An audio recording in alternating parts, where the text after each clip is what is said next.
நாளின் செய்யும் வினிதானின் செய்யும் என நாடி வந்த கோழியின் செய்யும் கொடுங்கூற்றியன் செய்யும் குமரேசர் இரு தாளும் சிலம்பும் சதங்கையும் தண்டையும் சண்முகம் தோளும் கடம்பும் எனக்கு முன்னே வந்து தோன்றினே. உலகமெங்கும் வாழ்ந்து கொண்டிருக்கும் ஸ்ரீ குபேரன் டிவி நேயர்களுக்கு சைதை ராஜாவின் அன்பான வணக்கங்கள்.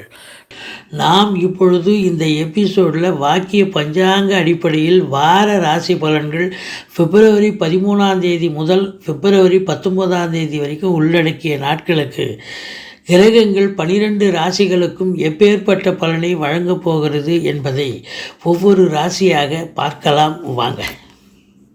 இப்பொழுது நாம் மீன ராசியை பார்க்க போகிறோம். மீன ராசி காலபுருஷனுக்கு 12வது ராசி.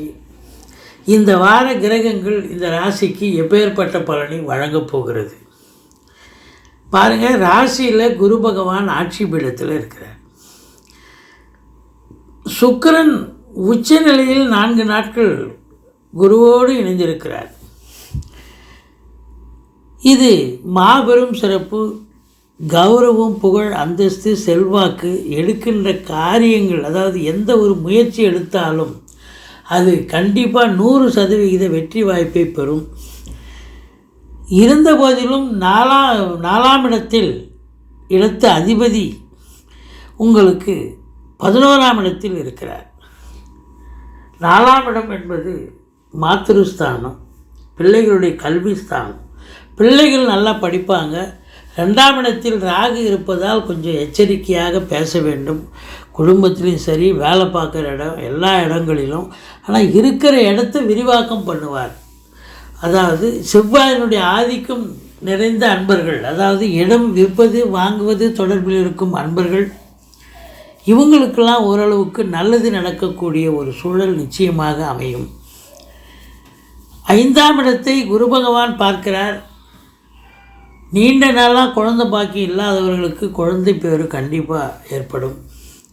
குலதெய்வத்தின் அனுகிரகம் பரிபூர்ணமாக கிடைக்கும். உயர்கல்வி படிக்கக்கூடிய உங்கள் பிள்ளைகள் நல்லா படிப்பாங்க. 6ஆம் இடத்தை அதிபதி பார்க்கிறார். இப்போ எதிரிகள் ஓடி ஒளிவார்கள். கடன் சுமை படிப்படியாக குறையும். கோர்ட்டில் கேஸ் எதாக இருந்தால் உங்களுக்கு சாதகமாக தீர்ப்பு வரும். 7ஆம் இடத்தை குரு பார்ப்பது என்பது திருமண வயதில் இருக்கும் அன்பர்கள் திருமணம் கைகூடும். சுக்கிரனும் பார்க்குறார். ஒரு சிலர் காதல் வயப்படக்கூடிய ஒரு அமைப்பு இருக்கும் அன்பர்களுக்கு, லவ் பண்ணக்கூடியவர்களுக்கு, அதாவது காதல் செய்பவர்களுக்கு அது லவ் கம் அரேஞ்ச் மேரேஜாக மாற்றுவதற்கு முயற்சி செய்வீர்கள். மற்றபடி 8ஆம் இடத்தை குரு பார்ப்பது, இது சனி பார்த்து, கேது இருந்து சனி பார்க்குறார். ஏதாவது ஒரு அசிங்கம், அவமானங்கள் ஏற்படலாம். அறிமுகம் இல்லாத இடம், பழக்கம் இல்லாத இடம், இல்லை வேலை பார்க்குற இடம், தொழில் பண்ணுற இடத்துல கூட இது நடக்கலாம். எச்சரிக்கையாக இருந்து கொள்ளுங்கள். மற்றபடி 9ஆம் இடத்தை குரு பார்ப்பது என்பது மாபெரும் சிறப்பு. வெளிநாடு செல்லவிருக்கும் அன்பர்கள் தாராளமாக செல்லலாம். நல்லதே நடக்கும். உள்நாட்டு வாணிபம், வெளிநாட்டு வாணிபம், ஏற்றுமதி இறக்குமதியாளர்கள், ஷேர் மார்க்கெட்டில் இன்வெஸ்ட் பண்ணுறவங்க, ஸ்பெக்குலேஷன் பண்ணுறவங்க, ஆன்லைன் பிஸ்னஸ் பண்ணுறவங்க, இவங்களுக்கெல்லாம் ஒரு சிறப்பான ஒரு காலகட்டம். குறிப்பாக தந்தையினுடைய தொழிலை எடுத்து நடத்தும் அன்பர்கள் இருப்பாங்க. அவங்களுக்கெல்லாம் ரொம்ப சிறப்பாக தொழில் ரொம்ப நல்லா போகும் அப்படின்னு சொல்லலாம். 11ஆம் இடத்து அதிபதி 11ல் ஆட்சி பீடத்தில் இருக்கிறது என்பது பொருளாதாரத்தில் ஒரு அளவு கடந்த ஒரு சேமிப்பு, நல்ல வருமானம் வரும். அது தகுந்த நல்ல சேமிப்பை காட்டக்கூடிய ஒரு நிலை. 10ஆம் இடத்து அதிபதி குரு ராசியில் இருக்கிறார். புதிதாக வேலைக்கு முயற்சி செய்பவர்கள் வேலைக்கு முயற்சி செய்தால் கண்டிப்பாக கிடைக்கும். தொழில் உத்தியோகம் சிறந்து விளங்கும். நல்ல வழக்கத்துக்கு மாறாக இந்த வாரம் மிக சிறப்பாக தொழில் செய்வீர்கள். நல்ல சம்பாத்தியம் செய்வீர்கள். உத்தியோகம் பார்ப்பவர்களுக்கு ஒரு நிம்மதியை தரக்கூடிய ஒரு வாரம். மற்றபடி சூரியன் 12ல் இருக்கிறார். சுக்கிரனும் இருக்கிறார். சுக்கிரன் 3 நாள் தான் இருக்கிறார். அப்போ அந்த முதல் 3 நாள் பெண்களால் செலவினங்கள் ஏற்படும். சூரியன் வாரம் முழுவதும் இருப்பதால் தந்தையால் செலவினங்கள் ஏற்படக்கூடிய ஒரு அமைப்பு இருக்குங்க.